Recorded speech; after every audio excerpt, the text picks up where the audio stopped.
भाजपा ने मंगलवार को सोनीपत नगर निगम मेयर उपचुनाव को लेकर संकल्प पत्र जारी किया है। भाजपा के मेयर प्रत्याशी राजीव जैन के पुरखास अड्डा स्थित कार्यालय में आयोजित पत्रकार वार्ता के दौरान पूर्व कैबिनेट मंत्री कविता जैन ने सोनीपत नगर निगम क्षेत्र के विकास को लेकर संकल्प स्पष्ट कर दिया है। इस संकल्प पत्र में जहां 21 बिंदुओं से प्रदेश के विकास का खाका खींचा गया है,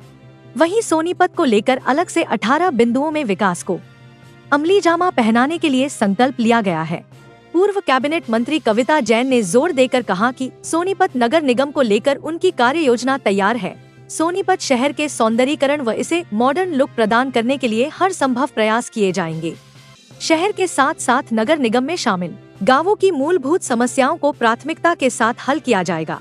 उन्होंने कहा कि प्रदेश की जनता को प्रधानमंत्री नरेंद्र मोदी व प्रदेश के मुख्यमंत्री नायब सिंह सैनी की नीतियों पर पूरा भरोसा है। मुख्यमंत्री नायब सिंह सैनी के नेतृत्व में प्रदेश में ट्रिपल इंजन की सरकार बनेगी और संकल्प पत्र में जनता से किए गए सभी वादों को तय सीमा के भीतर पूरा किया जाएगा। 20 वर्षों से अधिक से जो काबिज जिनके पास कब्जे हैं, यानी कि स्वामित्व योजना के तहत जो योजना लागू की गई थी, उनकी प्रायोरिटी के आधार पर रजिस्ट्रियाँ कराई जाएगी और जो बिलो पॉवर्टी लाइन यानी कि गरीबी रेखा से नीचे ऐसे में जो लोग आते हैं उनको विशेष राहत प्रदान की जाएगी। उसके साथ साथ महिलाओं को और ज़्यादा बेनिफिट देते हुए इनके अंदर जो मकान महिलाओं के नाम है उन पर 25% हाउस टैक्स में भी छूट दी जाएगी। और पिछले दिनों जैसा देखने में आया था कि जो हमारे अवैध क्षेत्र थे, जब उनको वैध की श्रेणी में घोषित किया गया था, तो बीच बीच में कुछ ऐसी पॉकेट्स थी जो कि अवैध की श्रेणी में ही रह गई थी। प्राथमिकता के आधार पर उनको पहले ही वैध की श्रेणी के अंदर लेकर आया जाएगा ताकि वहाँ पर मूलभूत सुविधाएं दी जा सकती है। इसी तरह से नगर निगमों के अंदर जो गांव शामिल हो गए हैं उनका हाउस टैक्स का सरलीकरण किया जाएगा और जो कृषि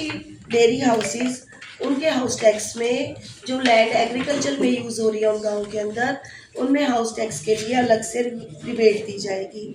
और जो मकान अधिग्रहण से मुक्त हो गए हैं उनको भी हाउस टैक्स के विशेष टैक्स में राहत प्रदान की जाएगी। और क्योंकि नगर निगम का या नगर निकाय उन्हीं का जिम्मा होता है कि लोगों के स्वास्थ्य का भी ध्यान रखना, और इसके लिए पार्कों में जगह जगह जहाँ पर भी जगह मिलेगी हर जगह पर हर म्यूनिसिपैलिटीज़ में पार्क बनाए जाएंगे और पार्कों के अंदर लोगों के स्वास्थ्य को ध्यान में रखते हुए उनमें ओपन जिम की सुविधा दी जाएगी, ट्रैक्स बनाए जाएंगे और ग्रीन वेस्ट का भी प्रॉपर प्लेस बने बड़े पार्कों के अंदर, ऐसी व्यवस्था की जाएगी। इसके साथ साथ जिस तरह से कि स्मार्ट स्ट्रीट उसका भी निर्माण किया जाएगा और शहरी गरीबी को दूर करने का जो लक्ष्य है भारत सरकार ने भी रखा था पहले, और उसके तहत काम भी किए गए। मतलब जो योजनाएं लगाई गई जैसे कि स्ट्रीट वेंडर्स हैं, फेरी वालों का व्यवसाय है, उनको भी स्थापित करने के लिए हमारी पहले से भी योजना चल रही है। रेहड़ी फड़ी वालों को 10,000 रुपये अगर वो लोन रिपे कर देते हैं, 50,000 रुपये उसके बाद दी जाती है, तो उनको व्यवसाय वो अपना स्थापित कर सके, उनको और ज़्यादा स्ट्रेंथन करने का काम किया जाएगा। सीवरेज ट्रीटमेंट प्लांट, क्योंकि हमारे शहरों के अंदर कहीं ना कहीं सीवरेज व्यवस्था दुरुस्त हो, इंफ्रास्ट्रक्चर और हमारा स्ट्रेंथन हो, इसके लिए सभी स्थानीय निकायों में जो रासायनिक कचरा है या औद्योगिक वेस्ट है उनकी समस्या का निवारण करने के लिए सीवरेज ट्रीटमेंट प्लांट बनाए जाएंगे। इसी तरह से जो जल की निकासी है यानी कि ड्रेनेज है,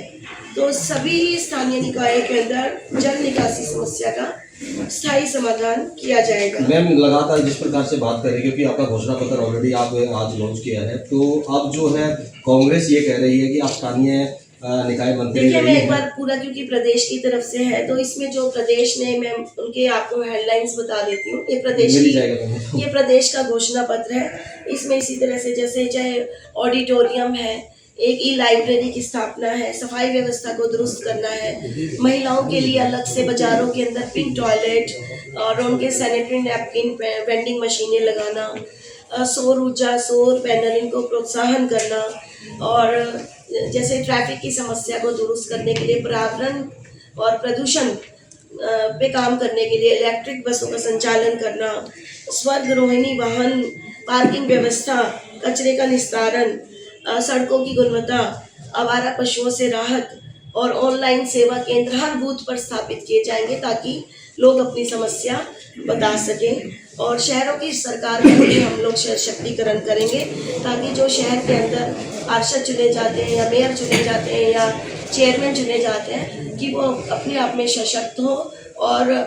स्थानीय निकाय पर, स्थानीय लेवल पर ही वो समस्याओं का निपटारा कर सके। कविता जी, कांग्रेस पार्टी निगमों में भ्रष्टाचार के मुद्दे को उठा रही है कि प्रदेश में बीजेपी के शासन में निगमों में भ्रष्टाचार हुआ, यही वजह है कि जन समस्याएं ज्यादा हैं और हम इस भ्रष्टाचार को जड़ से खत्म। देखिए, मैं समझती हूँ जब से भाजपा की सरकार 2014 में पहली बार हरियाणा के अंदर पूर्ण बहुमत से बनी थी और हमारा जो पहला मोटिव यही था करप्शन को ख़त्म करना, और हमारे उस समय के मुख्यमंत्री मनोहर लाल जी वो यही कमिटमेंट हर किसी से लेते थे कि हम भ्रष्टाचार को बिल्कुल भी नहीं पनपने देंगे। और निसंदेह आप इस बात को देखेंगे कि उससे पहले जो कांग्रेस की सरकार लगातार रही, उनका जो भ्रष्टाचार का लेवल है वो बहुत ज़्यादा था और उस पर अंकुश लगाने का हमने काम किया। और उसका उदाहरण यह है कि ट्रांसपेरेंसी हमारी 50,000 तक का, क्योंकि मैं निगम में मंत्री रही, हमने छोटा से छोटा काम भी कि निगम के अंदर अगर या निगम क्या किसी भी निकाय के अंदर, अर्बन लोकल बॉडी की तीनों बॉडी के अंदर कोई भी काम 50,000 तक का भी है तो वो भी हमारा ऑनलाइन होगा। टेंडर की शर्तें भी सारी ऑनलाइन होंगी और बिल्कुल एक ट्रांसपेरेंट प्रक्रिया के तहत काम किया जाता है। और ये केवल आज कांग्रेस पार्टी का कोई जनाधार नहीं है, जनता उन्हें पूरी तरह से नकार चुकी है, उनका असली चेहरा लोगों के सामने आ चुका है। और जिस तरह से दिल्ली के अंदर भी लगातार तीसरी बार उन्हें जीरो मिला है, उनके पास और कोई मुद्दा नहीं है। के चुनाव में बात कर ली जाए तो कमल दीवान एक बात कहकर लोगों के बीच जा रही, जिस टाइम हम मंत्री थी उस टाइम पे निगम में काम होने की वजह सिर्फ घोटाले हुए, खजूर घोटाला हुआ, टायर घोटाला हुआ, पार्क घोटाला हुआ। इन मुद्दों को लेकर क्यों फिर जनता के बीच जा रहे हैं? देखिए, मैंने आपको क्या कहा कि कांग्रेस के पास आज कोई मुद्दा नहीं है, वो लोगों को बरगलाने का काम करते हैं। और मैं समझती हूँ कि जो 5 साल के काम यहाँ पर हमारे टेन्योर के अंदर हुए, हम विधायक रहे, यहाँ पर मंत्री रहे, तो मैं समझती हूँ कि आज हर गली का अंदर ये आवाज़ आ रही है कि उस 5 साल के दौरान जो काम हुए वो ना पहले कभी हुए। और इसी बरगला कर उन्होंने, कांग्रेस पार्टी ने 2019 के चुनाव में वोट हासिल कर जीत हासिल की और उसके बाद उन्होंने उन कामों को भी तरफ मुड़कर नहीं देखा जो काम हमने शुरू किए थे। हमने 150 से भी ज़्यादा बार इतने सारे कचरे के पॉइंट ख़त्म करना, कम्युनिटी सेंटर बनाना। जो थानेदार चुने गए उन थानेदारों ने पैरवी नहीं की, पैरवी तो उन्हें करनी थी ना, सरकार तक बात कौन लेकर जाएगा? जो चुना हुआ विधायक है, चुना हुआ प्रतिनिधि है, काम तो वही कराएगा ना, उन्होंने पैरवी नहीं करी। आज पैरवी करने वाले लोग मिले हैं, विधायक भी मिला है, मेयर भी मिलेगा, आपकी चीज़ों की यहाँ की पैरवी होगी और सारी चीज़ें जो खस्ता हाल स्थिति में सब दुरुस्त होंगे।